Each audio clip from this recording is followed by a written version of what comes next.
Hi, and welcome. You're listening to the X22 Report. My name is Dave, and this is episode 1440B, and today's date is December 5th, 2017, and the title of the episode is Begin the Countdown. The Cabal just signaled they are about to do something.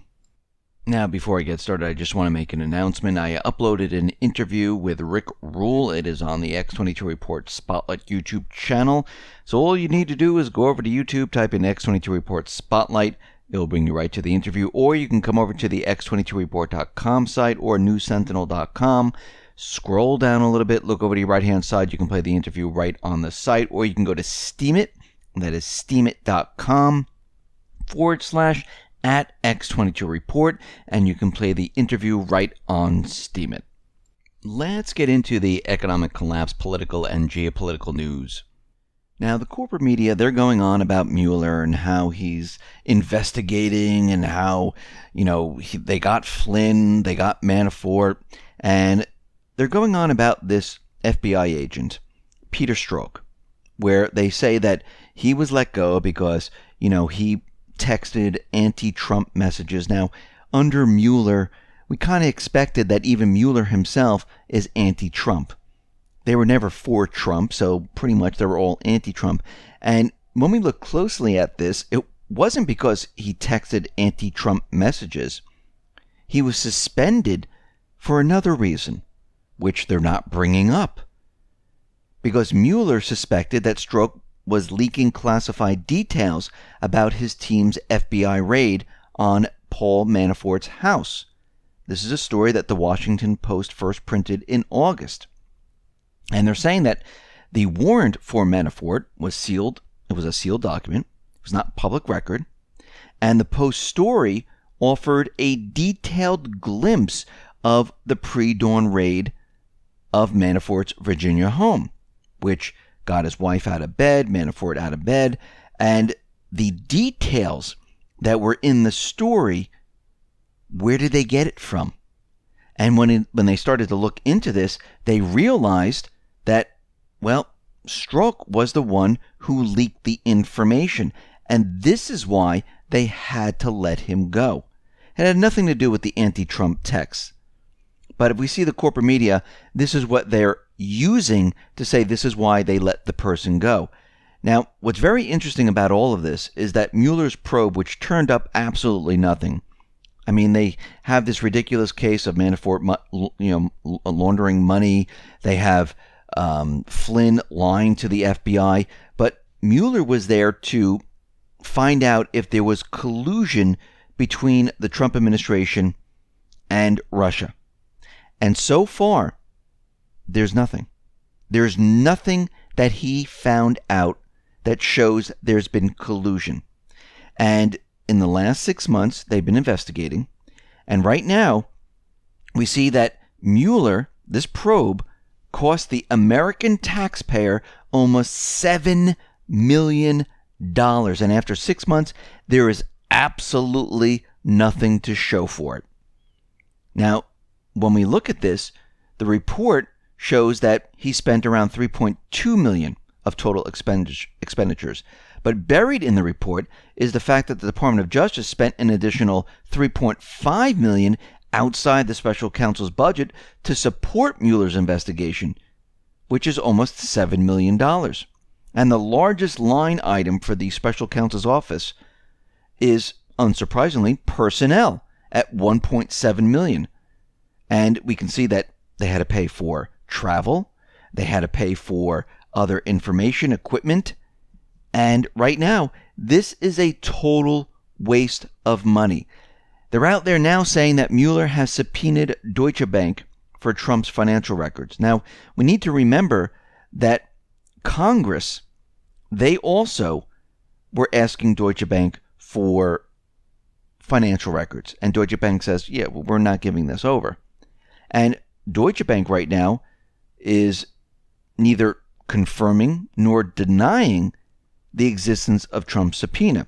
And Trump's attorney is out there denying the story completely, saying, they never received or there was never a subpoena issued, but the corporate media is out there saying that, yes, there was one issued. Now, even if there is one issued, This doesn't show Russian collusion once again. It looks like Mueller is just digging for anything right now because everything that he has, there's no proof of Russian collusion. The whole entire thing is falling apart, and it costs $7 million to show nothing happened. We see Russia right now, they have declared 9 media entities foreign agents. Now remember, the United States banned RT and Sputnik from reporting here in the United States because they made them sign up as a foreign agent, and it looks like what they're trying to do is they're trying to shut down, information from other sources. Now, I think this might have been done on purpose to allow Russia to ban Voice of America, Radio Free Europe, and others to say these are all run by the Cabal, and we need to shut them down. And it looks like this might be one of the reasons why this was all brought up in the first place, to clean out the news organizations that are operating in other areas around the world, which is spreading propaganda. And we see right now that, yes, the RT network, the Sputnik network, that is also funded by Russia. And we see right now that how else can you clean out these news organizations? You had to make it look like, oh, it's against Russia. We need to ban Russia's news organizations, which allowed Russia then to ban the Cabal's news organizations. Remember, these news organizations, they're run by the intelligence community. They are fed stories from the intelligence community. It's propaganda, and basically what they try to do is they try to shift the opinion of the world to what the intelligence agencies want them to believe. And it looks like what they're doing right now is they're cleaning house. We see right now that North Korea, the latest ICBM that, the corporate media was out there reporting that can hit any place in the world, they can hit the United States. Well, it looks like this ICBM, it broke up on reentry. So they're looking for the pieces right now. They're looking for the debris on the coast of Japan. And the missile flew higher and longer than its predecessors, but it broke apart during reentry. And it looks like they didn't have a reliable heat shielding. And the North Koreans, they still have problems. They're not there yet, but they're trying to use the scare factor to make everyone believe that they're able to fire this missile. It's going to fly in a trajectory that's going to hit an exact target in the U.S. Actually, these missiles probably won't even be able to reach the U.S. before breaking up in midair. The reason why they're continually pushing the idea that they can do this is because of two reasons. One, the plan behind Russia, China, the U.S. is to show that North Korea is a nuclear state. The plan with the Cabal is to scare everyone to think that North Korea is going to push war. Both of these plans are happening at the same time. And they're trying to show that North Korea, this is why North Korea came out and said they want to be recognized as a nuclear state. They have a nuclear weapon. They have an ICBM. It doesn't work that well. They can put the nuclear weapon on top of the missile, and maybe it will get to its location, but they want that designation so the Cabal doesn't go in there and have regime change. This is what they're trying to push forward. This is why the U.S. right now hasn't done anything. I mean, why would they continually wait and wait and wait if this is such a big threat? They didn't wait in Iraq. They saw they had weapons of mass destruction. They went right in. Syria, they brought the forces right in. North Korea, they're not going to do it because the Cabal doesn't have the ability just to say, let's go in there. Now, if they create some type of an event, yes, the Cabal will try to push this as hard as they possibly can. It looks like they're getting ready to do this. They're trying to push the next event. We have Senator Graham out there saying that, the diplomats in South Korea should be evacuated. Certain individuals in the armed forces should be evacuated. And they're trying to make it look like something is about to happen. Maybe they're planning something, which I wouldn't be surprised. We see the UN envoy has arrived in North Korea, and they're there to diffuse the soaring tensions between the United States and North Korea and South Korea, and they're trying to calm the situation down.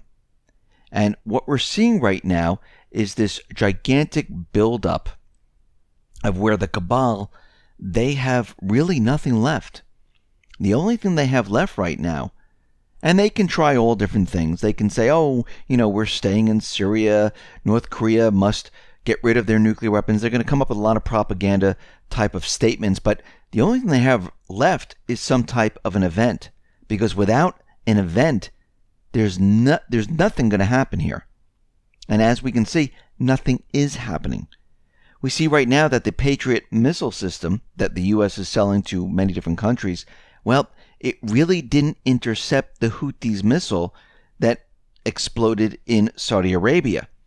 And of course, the corporate media doesn't want anyone to know about this. The government doesn't want anyone to know about this. And when they looked at the Houthi missile, they said, well, let's look at this for a second. It hit the intended target. The missile split into two pieces. And we see that there was no sign that the Patriot missile actually hit the missile, because the missile they fired was designed to split into two pieces.